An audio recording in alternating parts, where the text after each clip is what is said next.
अरे मुख्यमंत्री बाबा, वो फतेहपुर की दरगाह में गुंडे घुस गए। एक वली की दरगाह में गुंडे घुसकर दरगाह को, खबर को लाठियों से मार रहे थे। आपकी मुंह में जबान नहीं हिली। खाली बरेली में क्या हुआ वो याद रहा आपको? फतेहपुर की दरगाह का याद नहीं आया बाबा आपको? उस पे भी कुछ बोल देते, नहीं बोले क्योंकि मारने वाले इनके मित्रों थे। दुनिया जब तक कायम रहेगी अल्लाह के हुक्म से, हम कट जाएं मर जाएं, मगर कभी खत्म होने वाले नहीं हम इंशाअल्लाह ताला। जुल्म करने वाले खत्म हो जाते और हक का परचम उठाने वाले अल्लाह उनके नाम को जिंदा रखता। दुनिया ने देख लिया कि नमरूद की हुकूमत खत्म हुई, फिरौन की हुकूमत खत्म हुई, यजीद पलीत खत्म हो गया। ये जुल्म करने वालों की थोड़े दिन बाकी है। उत्तर प्रदेश के मुख्यमंत्री, बरेली के वाकया हुआ, बरेली का वाकया हुआ तो बोले हम सिखा दिए वो करे। अरे मुख्यमंत्री बाबा, वो फतेहपुर की दरगाह में गुंडे घुस गए। एक वली की दरगाह में गुंडे घुसकर दरगाह को, खबर को लाठियों से मार रहे थे। आपकी मुंह में जबान नहीं हिली। खाली बरेली में क्या हुआ वो याद रहा आपको? फतेहपुर की दरगाह का याद नहीं आया बाबा आपको? उस पे भी कुछ बोल देते, नहीं बोले क्योंकि मारने वाले इनके मित्रों थे। अजीब मामला है, दोहरा रवैया, दोहरा रवैया का यही तो हमारा गुस्सा है।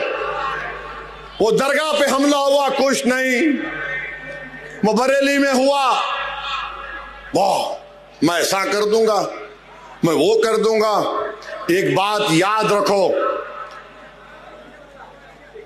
दुनिया जब तक कायम रहेगी अल्लाह के हुक्म से, हम कट जाएं मर जाएं, मगर कभी खत्म होने वाले नहीं हम इंशाअल्लाह ताला। हम कट जाएंगे, तुम्हारी गोलियों का शिकार हो जाएंगे, तुम्हारे तशद्दुद की वजह से हमारे घर बार जल जाएंगे, मगर खत्म होने वाले नहीं है, याद रखो। अगर खत्म हो जाते तो फिर करबला के लोग अब तक जिंदा हैं, इमाम हुसैन जिंदा है, अहले बैत जिंदा है और यजीद मलून मुर्दा है। जुल्म करने वाले खत्म हो जाते और हक का परचम उठाने वाले अल्लाह उनके नाम को जिंदा रखता। तो आपको और हमको डरने की जरूरत नहीं है। फिरौन भी बड़ा दावा करता था कि मेरी हुकूमत है, नमरूद भी बड़ा दावा करता था मेरी हुकूमत है, मैं आग में इब्राहिम को डाल दूंगा। दुनिया ने देख लिया कि नमरूद की हुकूमत खत्म हुई, फिरौन की हुकूमत खत्म हुई, यजीद पलीत खत्म हो गया। ये जुल्म करने वालों की थोड़े दिन बाकी है, अल्लाह जानता। मगर अपनी हिम्मतों को बुलंद रखिए। मेरी जबान ना जबर से खामोश होगी, मेरी जबान ना गोलियों से खामोश होगी। हाँ, मौत मुझे खामोश कर सकती है। इस पे केस बुक करते, बुक करो, ले जाके जेल में डालते, डाल दो। मैं मरने को तैयार हूं इस काश के लिए, इन गरीबों के लिए। वो जो एनिमल प्रोटेक्शन के नाम पर पूरे कुरैश बरादरी के कारोबार को बर्बाद कर दिया, उनको कुछ नहीं करते आप। कानून तो सबके लिए है, दूसरों पे नहीं होगा इस्तेमाल। नहीं, एक शेरवानी टोपी दाढ़ी वाला पहन के आ रहा, उसको नोटिस देंगे, दो। फिर सुनो मैं क्या बोल रहा हूं। सो अब मैं घर को जाऊंगा तो मेरी बीवी को मालूम होगा कि यहाँ लव लेटर मिला, तो मेरी बीवी का क्या हाल होगा। सोचो इंस्पेक्टर साहब आप। हमारे पीछे पड़ गए। जब कभी आए ये लो मैं लिख के दिया, आई रिजेक्ट दिस नोटिस। आप मेरे को नोटिस देकर आप अपने इकबाल को कम कर रहे हैं। मेरा इकबाल कम नहीं होता, अल्लाह मुझे और इज्जत देगा इंशाअल्लाह ताला। आप ये बता रहे कि आप कितने बायस्ड हैं, कितने अनजस्ट है आप। रूल कानून का इतलाक सिर्फ मुझ पे होगा, दूसरों पर नहीं होगा। अच्छा, हम यहां पे हम पहुंचे, हमको लव लेटर मिल गया है 169 BNSS, हजरत पुलिस हमको दे दी। हम समझे हमारे ससुरे हैदराबाद में ससुराल यहां भी निकला। अब ये तो कोई हेट स्पीच नहीं होंगी, नाराज तो नहीं होंगे हमारे पुलिस के इंस्पेक्टर साहब जो हमारे को लव लेटर दिए। नहीं, आप हेट स्पीच नहीं देना। हेट स्पीच कहां दिया मैं? हेट स्पीच जो दे रहे उसमें तो आप कुछ नहीं कर रहे। आपके मुंह में दही जमा हुआ है जो गाली दे रहा रोज, आप उसको तो बोलते ही नहीं। क्या क्या नहीं बोलते रोज वो लोग, कुछ बोलते ही नहीं।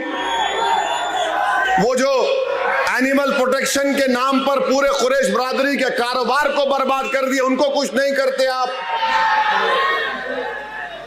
नहीं, आप नहीं देना हेट स्पीच। अरे भाई साहब, मैं 2 मर्तबा का MLA हूं, 5 मर्तबा का मैं MP हूं, उसके बावजूद भी आप हमको नोटिस दे रहे।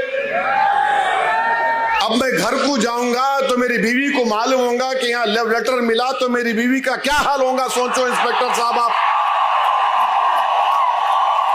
ऐसा तो नहीं करना चाहिए ना आपको। आप इंटरनल फैमिली मैटर में क्यों आ रहे? आप खामोशी से बोलो आई लव यू, मैं समझ सकता हूं। ओपनली मोहब्बत का इकरार कर दे रहे आप। 56 इयर्स का हो चुका हूं माशाअल्लाह से। ये उम्र में तो नहीं देना लव लेटर।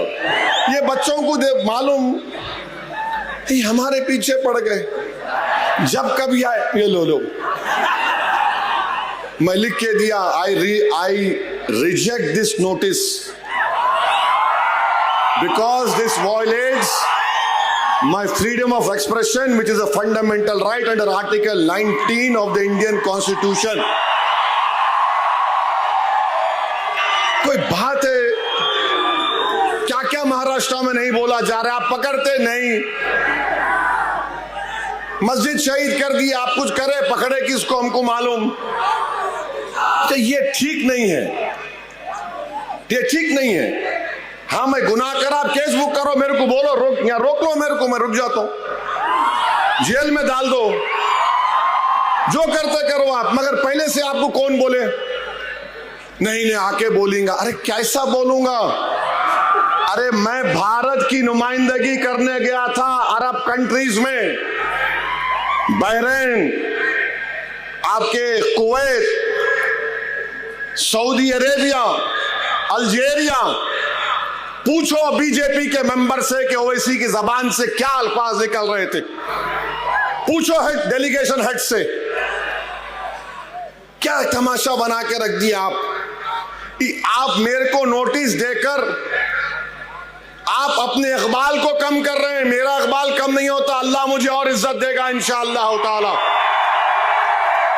आप ये बता रहे कि आप कितने बायस्ड हैं, कितने अनजस्ट है आप। रूल कानून का इतलाक सिर्फ मुझ पे होगा, दूसरों पर नहीं होगा। कानून तो सबके लिए है, दूसरों पे नहीं होगा इस्तेमाल। नहीं, एक शेरवानी टोपी दाढ़ी वाला पहन के आ रहा, उसको नोटिस देंगे, दो। फिर सुनो मैं क्या बोल रहा हूं। सो